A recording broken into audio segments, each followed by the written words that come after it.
Olá, esse é o terceiro vídeo de análise de estruturas considerando cargas móveis e acidentais. No primeiro vídeo nós caracterizamos o problema, mostramos que o objetivo é o traçado de envoltórias de esforços internos ou de deslocamento, e esse traçado ele é feito de uma maneira bastante trabalhosa, em que a gente considera para cada seção selecionada um cálculo do valor mínimo e máximo, que isso vai compor as envoltórias, ou de esforço cortante, o momento fletor, qualquer outro valor que nós queiramos determinar. Nós vamos superpor a isso o efeito da carga permanente, e é assim que são traçadas as envoltórias. No segundo vídeo, nós vimos que essas envoltórias são traçadas utilizando o valor mínimo e máximo, são calculados em cada seção selecionada, utilizando linhas de influência. Então nós mostramos a maneira de se determinar a linha de influência para uma viga biapoiada com balanço, para seções típicas entre apoios ou seções de balanço, tanto as linhas de influência de esforço cortante quanto de momento fletor. Nós vamos utilizar nesse vídeo agora, nós vamos usar o que nós fizemos no vídeo, aprendemos no vídeo anterior, para traçar a envoltórias de esforço cortante, momento fletor, numa viga biapoiada com balanço, com uma carga permanente e uma carga móvel mais acidental. Tá? Nós vamos usar o que foi feito no vídeo anterior, que foi mostrado no vídeo anterior, para o traçado dessas linhas de influência nas seções selecionadas. Tá? É isso que a gente vai fazer agora.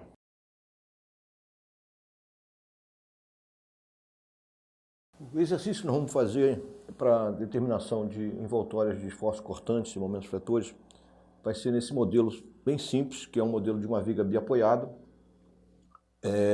com uma carga permanente e uma carga móvel mais carga acidental. Nós já vimos assim a determinação de carga permanente, que a carga permanente ela sempre atua na estrutura. Tá? Isso aqui corresponderia, por exemplo, ao peso próprio da estrutura, mais pavimento, enfim, o efeito de carga permanente que vai para a viga da ponte.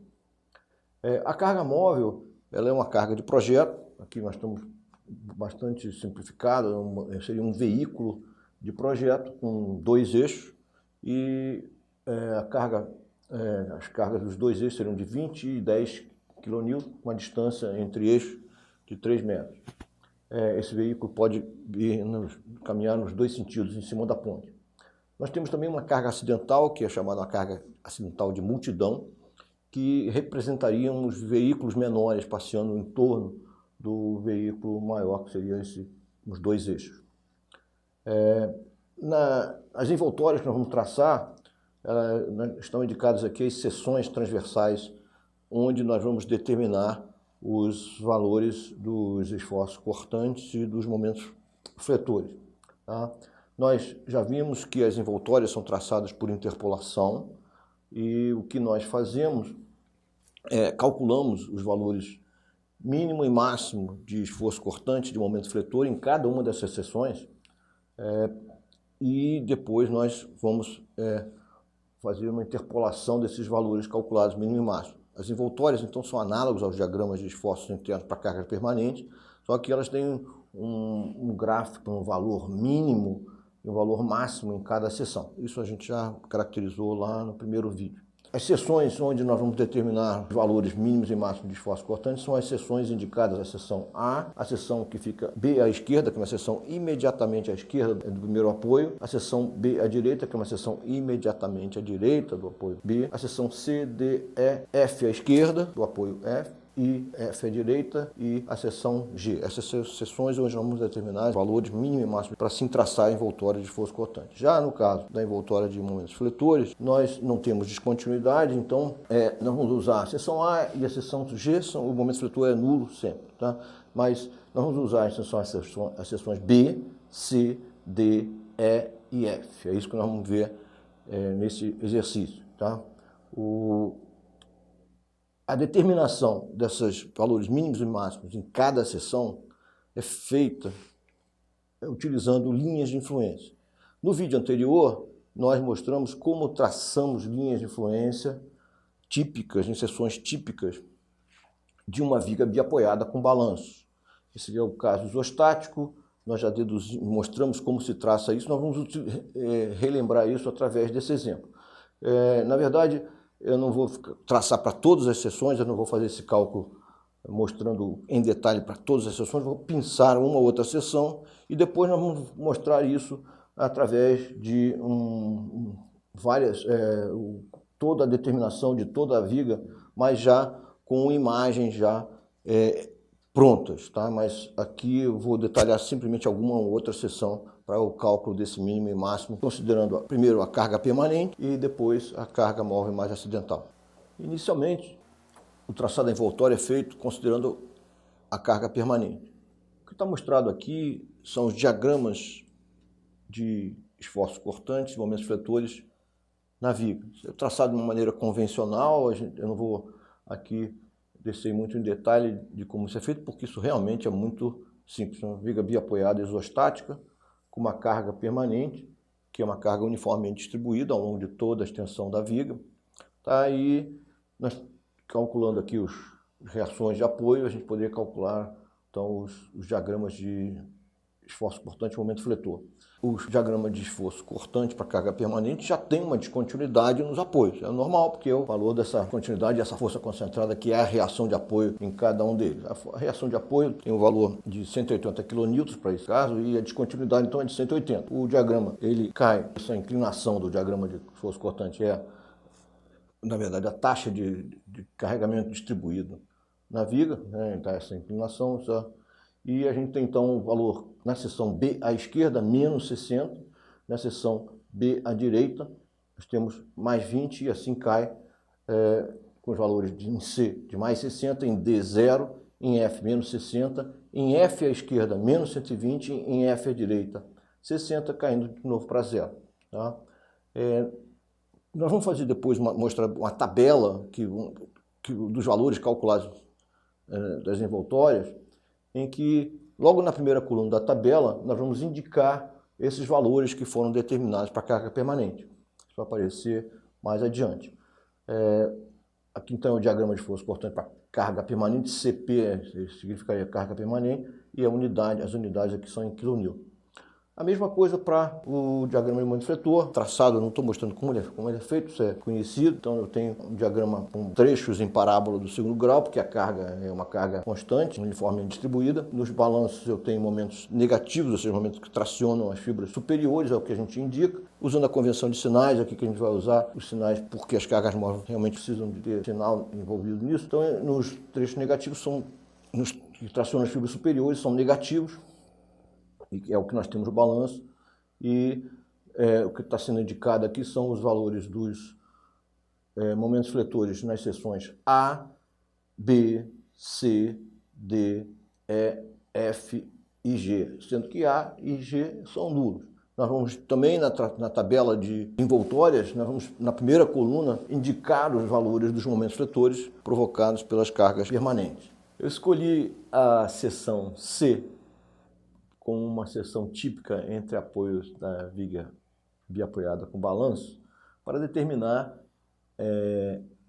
a linha de influência de esforço cortante e determinar também o valor mínimo e máximo de esforço cortante provocados pela carga móvel mais acidental.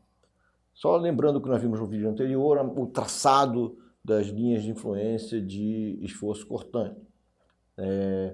No caso de uma viga biapoiada com balanços, o processo a gente traça duas retas paralelas, sendo então aqui no segundo apoio um valor menos 1 e no primeiro apoio um valor mais 1, essas duas retas paralelas, e a gente usa a reta superior para como linha de influência até a posição da seção. Na seção tem uma descontinuidade de 1 na linha de influência, e a gente usa a reta de baixo para a continuação do traçado da linha de influência. Isso foi explicado, foi mostrado no vídeo anterior. Lembrando que o processo de traçado de envoltórias, de valores mínimos e máximos, a gente utiliza a linha de influência com dois objetivos. O primeiro objetivo é encontrar as posições críticas da carga móvel mais acidental.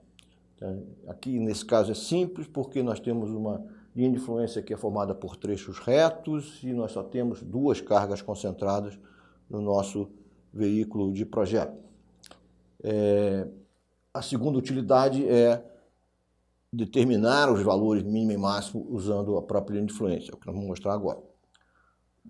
O que eu tenho aqui mostrado é a posição crítica que provoca o valor mínimo de esforço cortante, considerando mínimo no sentido algébrico, ou seja, mais negativo possível.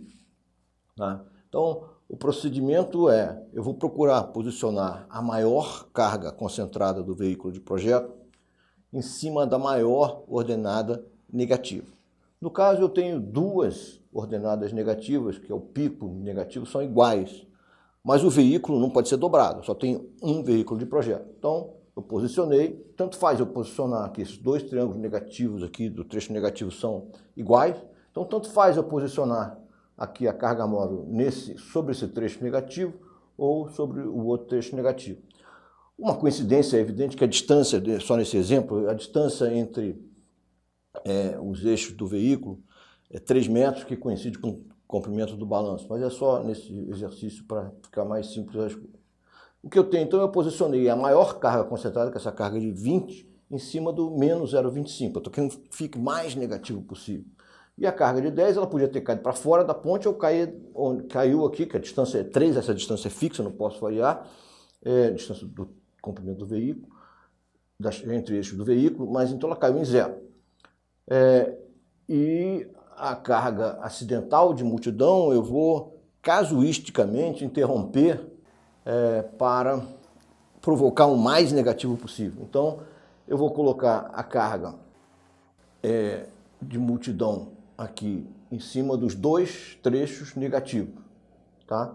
E essa, então, é a primeira utilidade da linha de influência, que é encontrar a posição crítica. Nesse caso, como eu falei, é simples, porque nós temos só duas cargas concentradas, os trechos e a linha de influência é formada por trechos retos. Mas a lógica é sempre essa. A lógica é você procurar posicionar o veículo de tal maneira que provoque o mínimo, o valor mais negativo possível. Isso é realmente um posicionamento casuístico, e até por causa disso que não existe uma solução analítica para as envoltórias. Nós vamos fazer isso em seções selecionadas, no caso aqui a seção C, e vamos fazer isso para todas as seções selecionadas, e depois fazer uma interpolação. Quer dizer, essa questão de interrompe a carga acidental, coloca só nos trechos negativos, isso é realmente buscar a situação mais desfavorável para o cortante negativo. O valor mínimo, que seria a segunda utilidade da linha de influência, seria a determinação em si do valor mínimo. Então, o que nós fazemos é o que? A gente multiplica. A linha de influência, relembrando, ela é para uma carga unitária que percorre a estrutura. Tá? Então, mas agora a gente sabe a posição dessas cargas concentradas, as posições críticas, e nós vamos, esses valores que estão aqui, então, são valores provocados por uma carga unitária. Então, como eu tenho uma carga de 20 em cima disso aqui, o que eu faço para calcular o valor mínimo, eu multiplico a carga de 20 vezes o valor de menos 0,25, que é o valor para uma carga unitária. E a carga de 10 multiplica por 0, não está aqui nessa conta, e a carga distribuída, a gente já viu isso, ela vai ser multiplicar o valor da carga vezes a área debaixo da extensão de atuação dela. No caso, é essa área desse triangulinho aqui, desse triangulinho. Então, o que eu tenho aqui é 10, que é o valor da carga distribuída para a carga acidental, vezes meio, vezes 3, vezes 0,25, aqui está faltando um sinal, mas é menos 0,25, e aqui eu tenho a mesma coisa para outra área. Então, na verdade, aqui tem menos 0,25 também. Então, se eu fizer essa conta, isso vai dar, então, o valor do cortante mínimo provocado pela carga móvel mais acidental, que dá menos 12,50. Tá? Essa conta, então, é sempre assim, é a segunda utilidade da linha de influência. Para o valor do cortante máximo provocado pela carga móvel, a lógica é a mesma. Eu vou agora procurar posicionar o meu veículo de projeto com a maior carga concentrada em cima da maior ordenada positiva, que é o 0,75. Esses valores aqui foram determinados por semelhança entre triângulo, é simples, né, porque é tudo reto. E a carga de 10, ela podia ter caído para lá ou para cá. Para a esquerda ou para a direita, a carga de 20, porque o veículo pode caminhar nos dois sentidos. Nesse caso, eu procurei colocar a carga de 10 em cima de um trecho positivo, para fazer com que fique mais positivo possível o cortante, e daí eu tiro, então, esse valor, esse posicionamento da carga. A carga acidental, a carga de multidão, ela vai cobrir só os trechos positivos da linha de fluência, né? E o que eu faço é interromper a carga acidental realmente nos trechos negativos, só cobrindo os trechos positivos. Assim eu vou obter o mais positivo possível, que é o que eu quero, que é o máximo provocado pela carga móvel. A conta que é feita, então, vai ser 20 vezes 0,75, que é a ordenada positiva debaixo da carga de 20. 0,75 é provocado pela um valor, uma carga unitária que passei. Então, como tem uma carga de 20 aqui, eu vou multiplicar 20 vezes o efeito de uma carga unitária. Mais 10, que é essa carga, segunda carga do veículo, mais 10 vezes 0,5, que é a ordenada debaixo dela. Tá? E eu vou agora pegar os efeitos das cargas distribuídas acidentais, e 10 vezes essa área do triângulo, que é 1,5 vezes 3 vezes mais 0,25, e a mesma coisa para essa área desse triângulo maior aqui, que a extensão são 9 metros, nesse trecho aqui, e meio de 9 vezes mais 0,75. Fazendo essa conta, vai dar o valor máximo do esforço cortante provocado pela carga móvel mais acidental. Eu vou anotar esses valores, mínimo e máximo, na seção C, provocado pela carga móvel, porque depois eu vou montar uma tabela de envoltórios em que eu vou somar a isso o efeito da carga permanente para obter, então, o valor final das envoltórias, que são a superposição dos efeitos da carga permanente mais a carga móvel e acidental.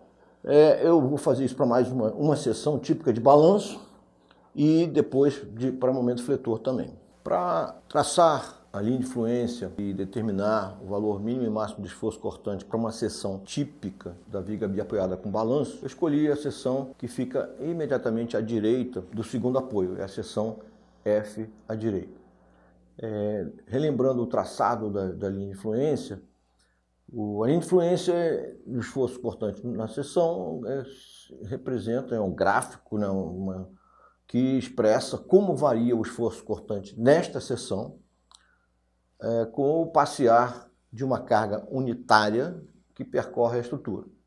Então, lembrando, nós já falamos disso, quer dizer, só lembrando, quer dizer, qualquer que seja a posição da carga, desde o início da viga até a seção F à direita, o balanço da direita estará descarregado.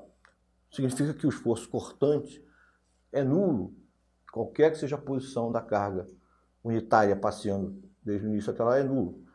É óbvio que se o balanço está descarregado, dá nulo, porque não tem carga nenhuma, mas também se você quiser, você pode entrar pelas forças que vêm pela esquerda e você vai ter a carga para baixo e as duas reações de apoio que se anulam, ou seja, o cortante também dá nulo na seção à esquerda. Quando a carga passeia à direita da seção F à direita, o cortante na seção F à direita é um cortante provocado por uma carga que vem pela direita, e isso, pela convenção de sinais, uma força entrando pela direita para baixo dá um cortante positivo. Então, e independe da posição da carga. Qualquer que seja a posição da carga no trecho do balanço, da carga unitária, o valor do cortante na seção F à direita é o mesmo, que é mais 1. Então essa é a linha de influência do cortante F à direita. F à direita é uma seção típica de balanço. A lógica para determinar agora os valores mínimo e máximo de esforço cortante provocados pela carga móvel mais acidental é a mesma. Agora vamos utilizar a linha de influência para posicionar a carga para obter o mínimo. Nesse caso, nós não temos trechos negativos na linha de influência. Todos, ou é nulo ou é positivo. Então, o valor mínimo é um valor nulo, quer dizer, como se a carga pode estar atuando aqui em qualquer trecho negativo ou não estar atuando, isso vai dar um valor mínimo, que no caso é um valor nulo. Então, o valor mínimo devido à carga móvel, na seção F à direita, é 0. Já o valor máximo, eu vou procurar posicionar a carga móvel. No caso, a coincidência aqui da distância entre eixos é igual à extensão do balanço, mas então é casuístico, né? Vou botar a carga exatamente ali para que ela caia exatamente sobre o trecho constante mais 1 da linha de influência. E é isso que foi feito. A carga de multidão, na verdade, podia ter caído até no trecho negativo, não ia fazer diferença, porque se caísse no trecho negativo, o valor da linha de influência é nulo, não vai fazer influência. Mas nós posicionamos então a carga acidental de multidão sobre o trecho positivo da linha de influência para obter o máximo possível de esforço cortante, máximo no sentido algébrico, mais positivo possível.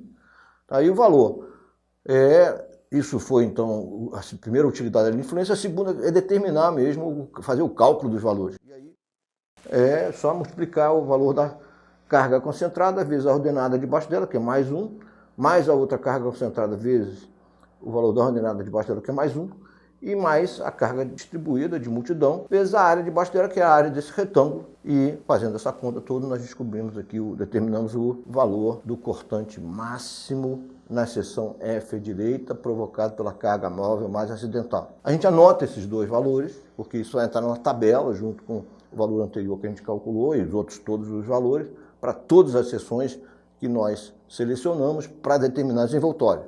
Isso vai ser feito depois, mais adiante, em que a gente vai mostrar essa tabela em que a gente foi coletando todos esses valores mínimo e máximo em cada uma das seções e superpondo o efeito da carga móvel da carga permanente.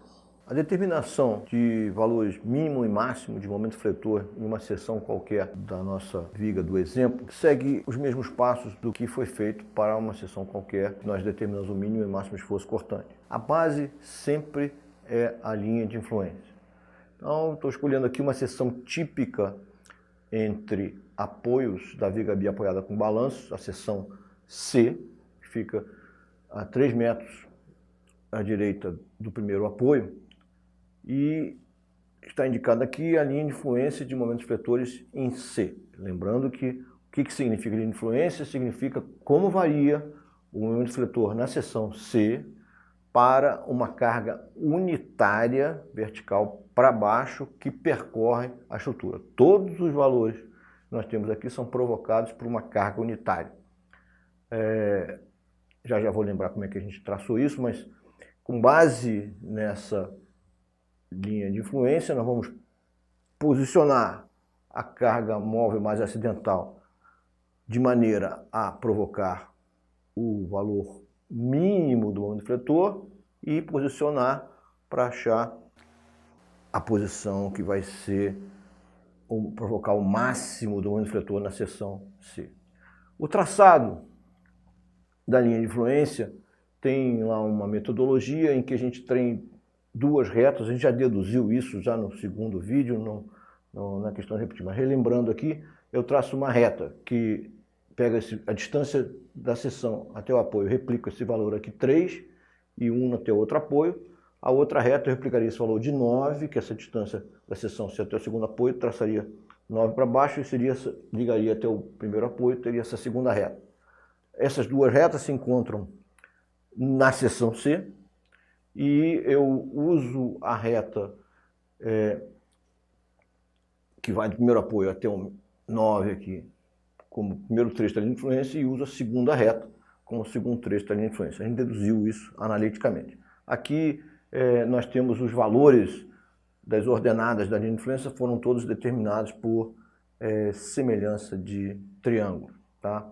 Isso é o caso isostático, a gente tem lá um procedimento para o traçado de influência em uma viga biapoiada com balanço.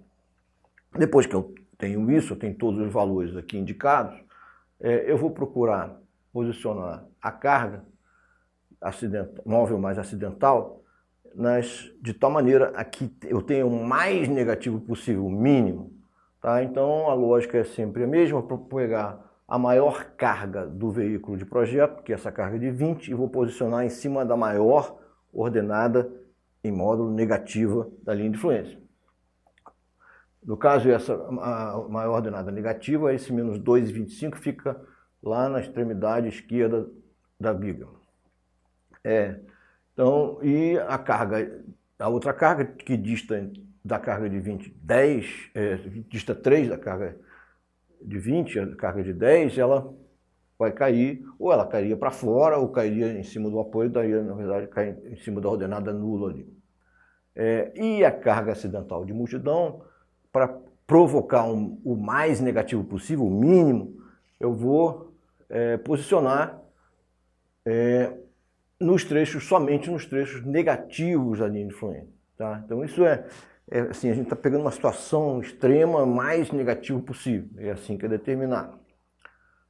O valor mínimo, ele é sempre obtido, tá? A segunda utilidade da linha de influência é calcular os valores em si. Então, eu vou multiplicar a carga de 20 pela ordenada debaixo dela, que é menos 2,25, a carga de 10 multiplica por 0, e eu vou pegar esses dois trechos da carga acidental de multidão e vou multiplicar cada um deles pela área debaixo delas na linha de influência. Então, aqui a área desse triângulo do balanço da esquerda é meio de 3, que é a extensão do balanço menos 2,25, vezes 10, que é o valor da carga acidental, mais 10 vezes a área desse triangulinho, que é meio vezes 3 vezes menos 75. Fazendo essas contas, então a gente tem o valor mínimo do momento fletor em C provocado pela carga móvel mais acidental. No caso do valor máximo, o mais positivo possível, o que nós fazemos é posicionamos a maior carga do veículo, que é a carga de 20, em cima da maior ordenada positiva, que é esse mais 2,25, fica bem na seção C.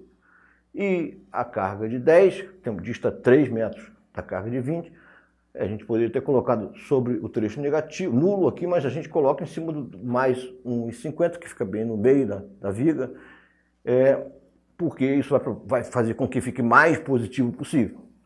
E a carga acidental de multidão, a gente só posiciona ela nos trechos positivos da linha de influência. Então, a gente assim, casuisticamente, está posicionando a carga móvel mais acidental de maneira a ter o mais positivo possível. E depois essa foi a primeira utilidade, o posicionamento da carga, a posição crítica da carga, que provoca o valor mais positivo possível, o máximo. Aí agora eu vou utilizar a linha de influência para determinar os valores, é a segunda utilidade da linha de influência. E aí é só fazer a conta, 20 vezes 2,25 positivo, mais 10 vezes 1,5 positivo, e eu tenho agora a carga de multidão, toda ela multiplicada pela área da linha de influência, a área positiva da linha de influência, que é a área desse triangulão aqui com tamanho base 12, altura 2,25, metade da base vezes a altura, a área do triângulo, multiplicado pela carga, o valor da carga distribuída. Fazendo essas contas, eu tenho então o valor máximo do momento fletor provocado pela carga móvel. A gente anota esses dois valores porque eles vão ser, junto com os valores calculados para todas as outras seções, nós vamos montar uma tabela de envoltórios que vai ser utilizada depois para fazer o traçado das envoltórias, interpolando os valores calculados. Para uma seção de balanço, que nós vamos determinar o valor mínimo e máximo de momento fletor, escolhi aqui a seção F, que é a seção do próprio segundo apoio, e a gente tem aqui o traçado da linha de influência do momento fletor em F. A linha de influência, já vimos isso também, mas relembrando, quando a carga passeia desde o início da viga até o apoio, até o segundo apoio, o balanço estará descarregado nessa situação, só tem uma carga concentrada unitária vertical de cima para baixo para o traçado de linha de influência. Isso é a definição de linha de influência. Então, se tiver a carga desde o início até o segundo apoio, o balanço está descarregado e o momento fletor na seção F, qualquer que seja a posição da carga unitária, vai ser nulo. Quando a carga percorre o trecho do balanço, o momento fletor na seção F, ele varia linearmente. E sempre vai tracionar as fibras superiores, a convenção de sinais aqui é o momento negativo.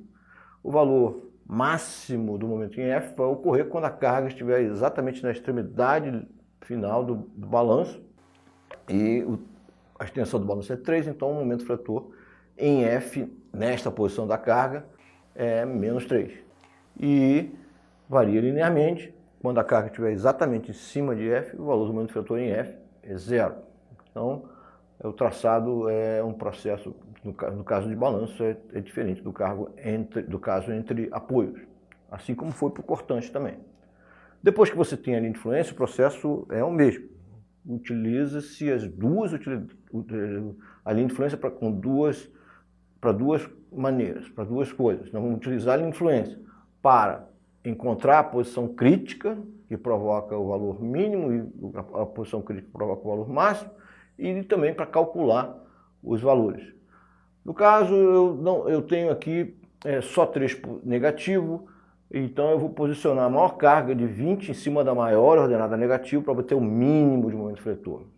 E a carga de 10 pode estar para fora ou cair com uma distância de 3 da carga de 20, então ela cai na ordenada nula aqui. E a carga acidental de multidão é uma carga que vai estender sobre o trecho negativo. Podia também estar sobre o trecho nulo, mas não ia fazer nenhuma diferença. O valor mínimo, então, do momento fretor na seção F é obtido, né, calculando carga concentrada de 20 vezes a ordenada debaixo dela, que é menos 3, carga de 10 vezes 0, mais o valor da carga acidental vezes a área do trecho negativo, que é metade da extensão, que é 3, vezes o valor menos 3, a área com sinal. Fazendo essas contas, eu tenho o valor mínimo de momento fretor na seção F, provocado pela carga móvel. Como não temos nenhum trecho positivo, ou é nulo ou é negativo, o valor máximo é 0. Ou seja, na situação em que a carga não está atuando, ou está atuando sobre o trecho nulo, está no mesmo. O valor máximo, então, do momento fretor na seção F, provocado pela carga móvel, é 0. Nós então selecionamos duas seções para determinar mínimo e máximo de cortante e duas seções para determinar o mínimo e máximo de momento fretor. E o que nós vamos fazer agora, nós vamos mostrar para todas as seções selecionadas, mas agora a gente vai mostrar isso através de imagens já preparadas, porque isso vai agilizar muito o processo. Mas a lógica é sempre a mesma, né?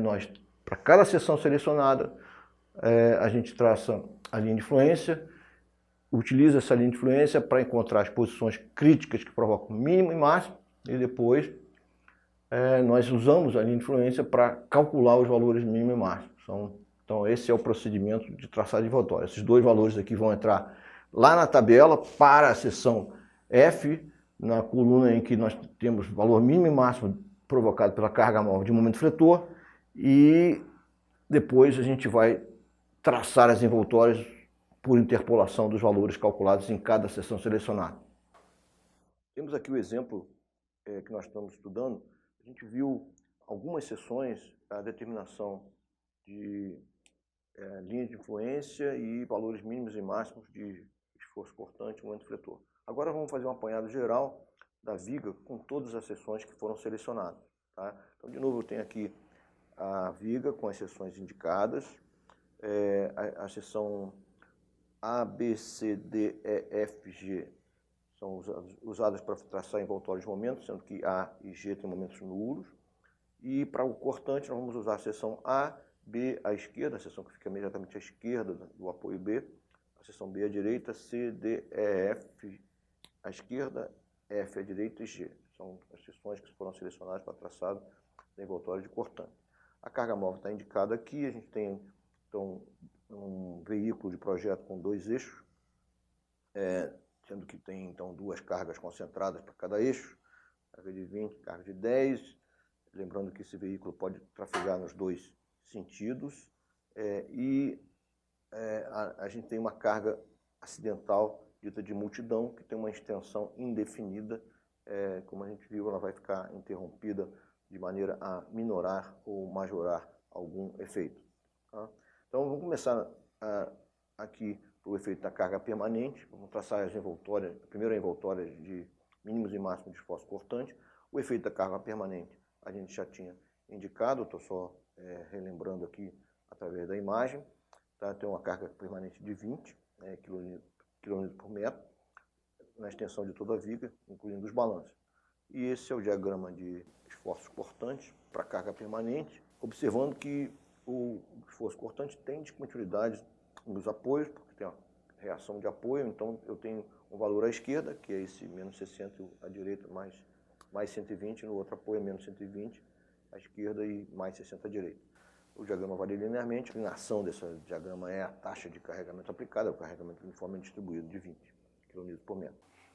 A gente guarda isso numa tabela em que nós vamos compor a tabela de esforço, a envoltória de esforço cortante, de mínimos e máximos, mas o efeito da carga permanente ele vai entrar tanto para os valores mínimos de carga móvel quanto para os valores máximos. Então a gente anota esses valores para todas as seções selecionadas para o esforço cortante, é isso que está indicado aqui.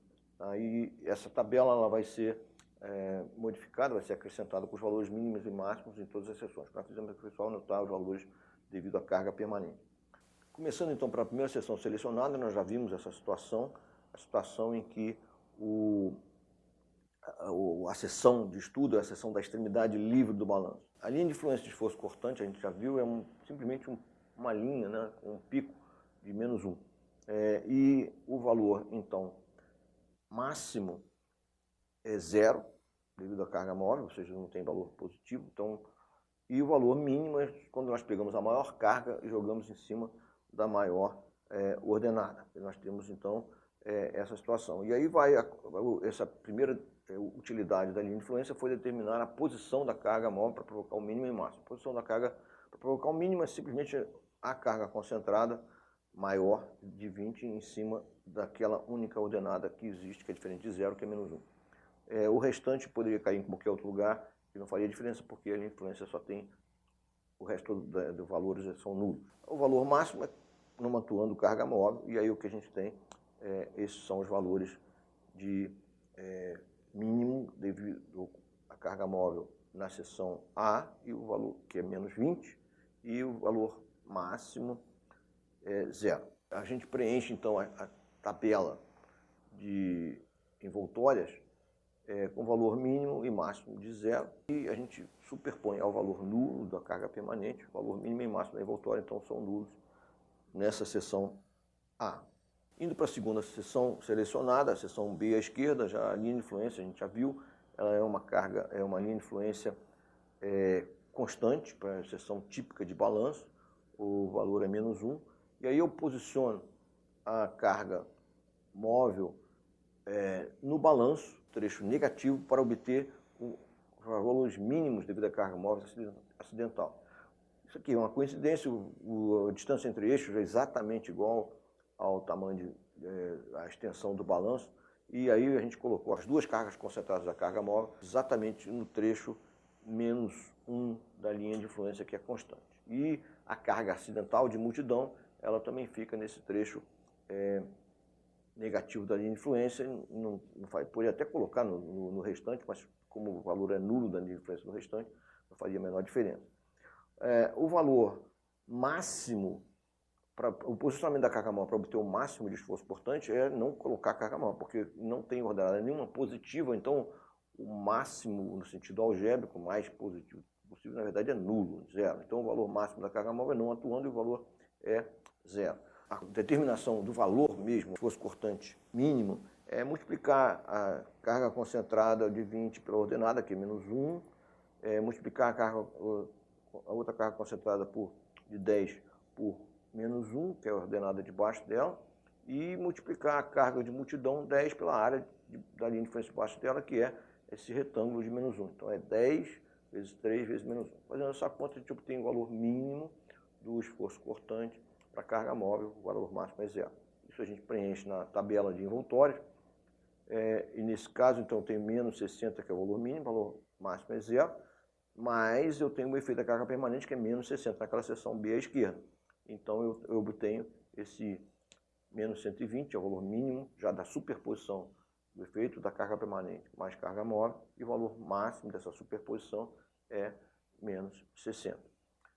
Indo para a seção seguinte, a seção em B à esquerda, nós já fizemos o traçado da linha de influência para esforço cortante de uma seção típica entre apoios. Nesse caso, a seção B à direita, ela é entre apoios, mas ela é colada no apoio. Então, aquela descontinuidade de ela fica colada no apoio, e este é o resultado da linha de influência para esforço cortante na seção B à direita. Vou usar essa linha de influência para encontrar as posições críticas da carga móvel que provocam o mínimo, e a outra posição crítica a que provoca o máximo. Então, nós vamos posicionar para o mínimo a maior carga do veículo de projeto sobre a maior ordenada em módulo negativo, né? E a outra carga concentrada vai cair onde tiver que cair, porque a distância entre eixos não pode se alterar.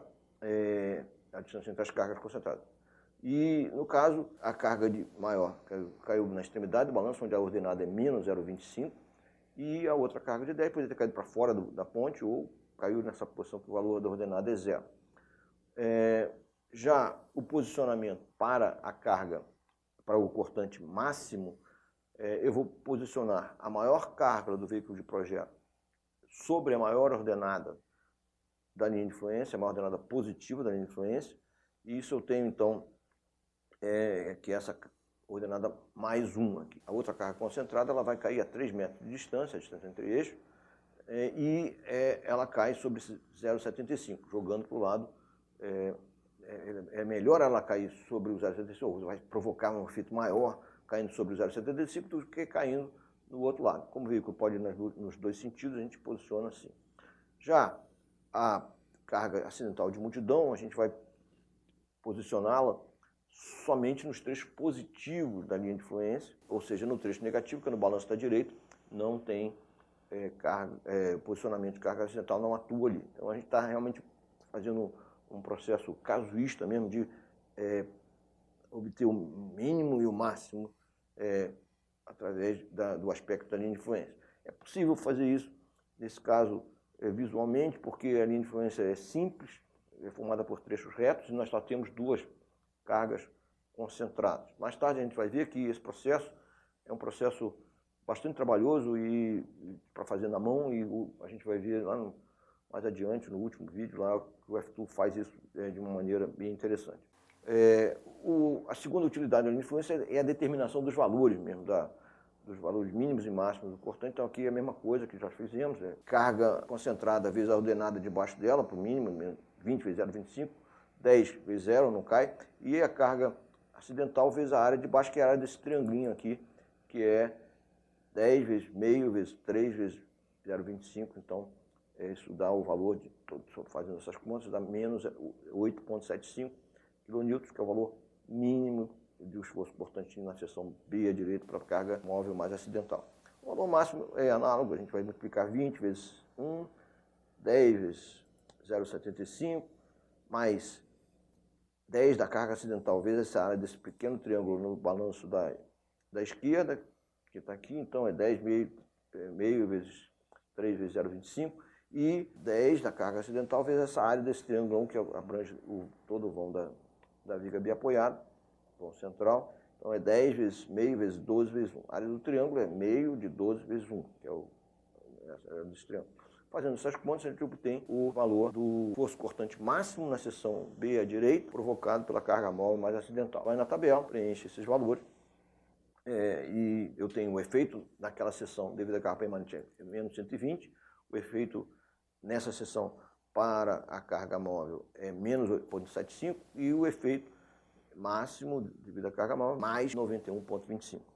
Superpondo os valores das cargas mínimas e máximas da carga móvel com o efeito da carga permanente, a gente tem as envoltórias finais, que são esses dois valores de 111,25 e 211,25, mínimo e máximo. Indo para a seção seguinte, o processo é o mesmo, essa seção a gente fez até anteriormente o traçado, eu não vou me deter muito em valores, mas os valores são menos 12,5, o valor mínimo devido à carga móvel, a lógica é a mesma, né? Então é sempre posicionando a maior carga do veículo sobre a maior ordenada negativa, as as cargas acidental de multidão nos trechos negativos, tudo isso para obter o valor mínimo de esforço cortante, e o inverso, vou tendo carga concentrada maior, carga concentrada na maior ordenada positiva, a outra carga concentrada onde cair, mas sempre procurando majorar ao máximo isso, e aí fica esse posicionamento está indicado aqui, a gente também já viu, e a carga acidental de multidão também cobrindo somente os trechos positivos, tudo isso para obter o máximo do esforço cortante na seção C, provocado pela carga móvel. E aí nós temos esses valores que estão indicados, menos 12,75, que é o mínimo, e o máximo mais 57,50. Daí a gente vai na tabela e faz o mesmo processo e superpõe esse efeito ao efeito da carga permanente e obtém então os valores que estão indicados aqui de mais 47,5 e mais 117,5. São os valores dos mínimos e máximos das envoltórios cortantes naquela seção. Isso se torna repetitivo, eu só vou mostrar aqui as imagens, que usando essa mesma lógica, o veículo só aparece uma vez, e agora então ele vai caminhar nos dois sentidos, sempre procurando então fazer o mais negativo possível, o mais positivo possível para achar o mínimo, o mais negativo para achar o máximo, o mais positivo, e interrompendo a carga acidental só nos trechos negativos para obter o mínimo e colocando a carga acidental nos trechos positivos da linha de influência para obter o máximo. Tá? Então, é só pegar e fazer aqui as contas, multiplicando carga concentrada vezes ordenada, carga concentrada vezes ordenada, carga acidental vezes a área.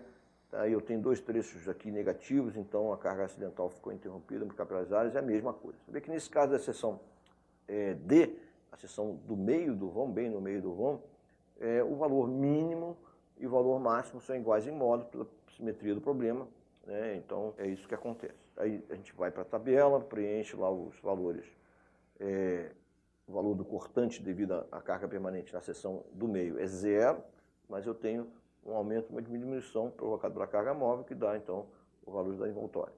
Seção é análogo, é o mesmo processo, estou mostrando aqui só para... É uma questão de fazer conta, mas a lógica é sempre a mesma. A gente está usando então a linha de influência sempre para obter o posicionamento das críticos que provocam mínimo e máximo, com essa lógica, né? Maior carga concentrada em cima da maior ordenada negativa para o mínimo, maior carga concentrada em cima do maior valor positivo para obter o máximo e assim por diante. E depois eu utilizo para fazer a determinação dos valores mínimos e máximos, multiplicando carga concentrada vezes ordenada debaixo dela na linha de influência e carga distribuída, carga acidental distribuída vezes a área de baixo, e dessa maneira a gente compõe os valores mínimos e máximos como nós obtemos aqui para a seção E. Os valores são os mesmos modos da seção C, mas é porque por causa da simetria do problema, mais uma vez então eu venho, seção E, eu tenho menos 60 vezes a carga permanente, valor mínimo menos 57,5, valor máximo mais 12,5, eu obtenho então aqui os valores das envoltórias de esforço cortante. Seção F é a mesma coisa, agora a descontinuidade ficou colada aqui no apoio da direita, a linha de influência então está indicada, eu tenho um trechinho só positivo, o resto é negativo, e a lógica é a mesma. O posicionamento da carga móvel e acidental está indicado aqui para obter o mínimo, e o posicionamento para obter o máximo está indicado aqui dessa maneira, e as contas são análogas. Tá? Não vou ficar repetindo isso, mas a gente vai lá, monta a tabela de envoltórios com o efeito da carga permanente, de menos 120 naquela seção F à esquerda, o valor mínimo devido à carga móvel, que é esse aqui, e o valor máximo, e a gente soma superpõe esses dois valores mínimo e máximo da carga móvel com o efeito da carga permanente, obtém os valores das envoltórias de menos 211,25, menos 111,25. Indo para as últimas duas sessões do balanço, a gente tem a mesma lógica, só que agora no balanço a linha de influência tem um valor constante, da seção F à direita o valor é constante, a gente chegou a ver isso, e aí o que eu tenho é fazer as contas que o mínimo vai ser na verdade 0, e o valor máximo, quando só tem três positivos, vão ser um valor positivo.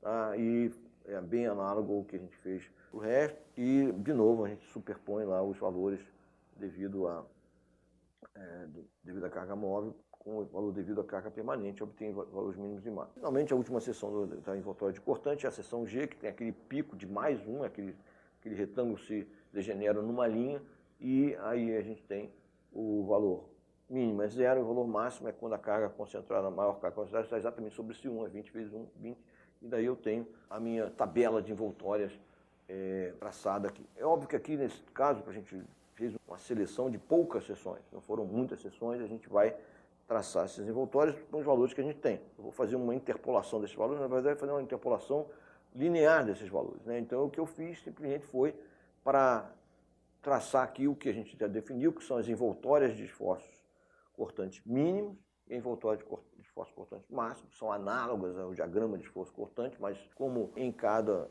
seção transversal eu tenho uma variação, uma faixa de trabalho de valores mínimos e máximos, e aí o que a gente tem é esse o nosso objetivo de envoltórias de esforços cortantes, é chegar nesse diagrama, que seria análogo ao diagrama, mas para o caso de cargas móveis acidentais, então eu tenho um diagrama duplo aqui nesse caso, né? Então, o traçado das envoltórias de esforço, de momentos fletores é inteiramente análogo. A gente primeiro traça, obtém os valores dos momentos fletores nas seções selecionadas, A, B, C, D, E, F e G, sendo que A em G sempre vai ser 0.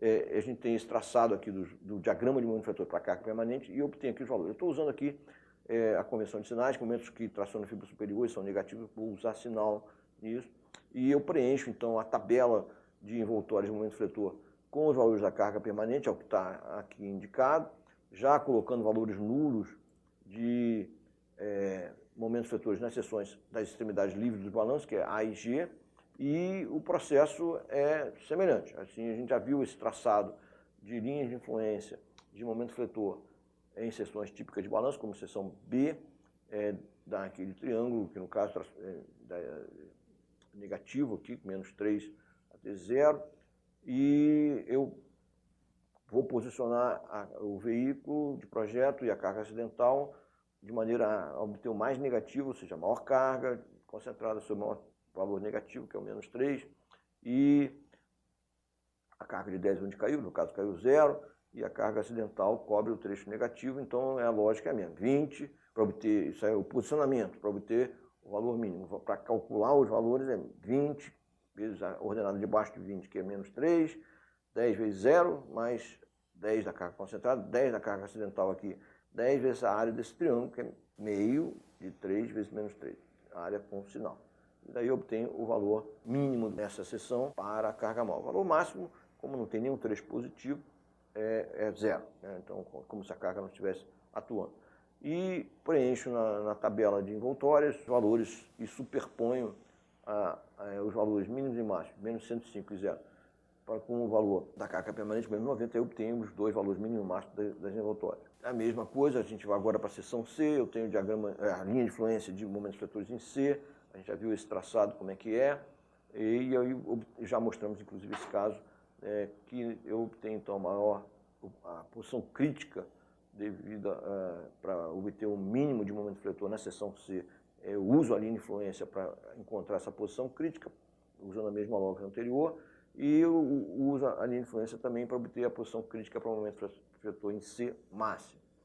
E impulsiona as cargas concentradas da forma como está indicada, né? Carga de 20 em cima da maior ordenada positiva, que é esse 2,25, carga de 10 nessa posição mais para aumentar mais ainda o valor, vai ficar nessa posição que cai bem no meio, com valor 1,50, e a carga distribuída nesse trecho. No caso do negativo, houve uma interrupção, como a gente já viu, da carga acidental, que casuisticamente a gente sempre vai trabalhando dessa maneira. Por isso que a envoltória não tem uma equação, a gente vai casuisticamente em cada seção buscando a posição crítica e máxima, e aí fazendo as contas você vai ter esses valores mínimo de momento fletor de menos 90, máximo de momento fletor devido à carga móvel, mais 195. E nós colocamos na tabela menos 90 mais 195 e superpomos a isso o valor da carga nessa seção para carga permanente, que é mais 180, obtemos então os valores mínimo e máximo das envoltórias nessa seção. Indo para a seção D, é inteiramente análogo.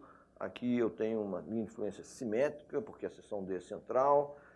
Eu posiciono então a carga no balanço da direita, mas podia ter posicionado muito bem no balanço da esquerda para fazer, seria a mesma conta, só tem uma instância do veículo, não posso botar o veículo duas vezes, não é essa a lógica, a gente é um veículo de projeto, é um veículo representativo, então ficou lá o posicionamento da carga móvel para obter o mínimo, cobrindo então a carga acidental nos trechos negativos e a carga concentrada de um lado aqui, maior carga concentrada sobre maior ordenada negativa.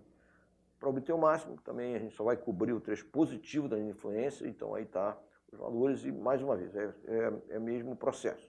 E a gente obtém menos 75, o valor mínimo de momento fletor devido à carga móvel, na seção D, né, e o valor máximo nessa seção é mais 255. Daí eu vou superpor valores com o valor de mais de 270 devido à carga permanente, eu obtenho esses valores envoltórios e aí vai. Na seção E é inteiramente análogo, é só repetir o mesmo procedimento, posicionamento da carga móvel para obter o mínimo, né, no balanço da direita, que faz diferença colocar no balanço da direita, porque ele tem ordenadas mais negativas no balanço da direita, e o posicionamento, né, embaixo para obter o valor mais positivo. Então, é isso, e as contas estão todas feitas, mostradas aqui. Eu anoto isso, coloco na tabela, menos 90, mais 195, valor mínimo e máximo na seção E, para momento fletor, devido à carga móvel, superponho isso ao mais 180 devido à carga permanente, obtenho então os valores aqui.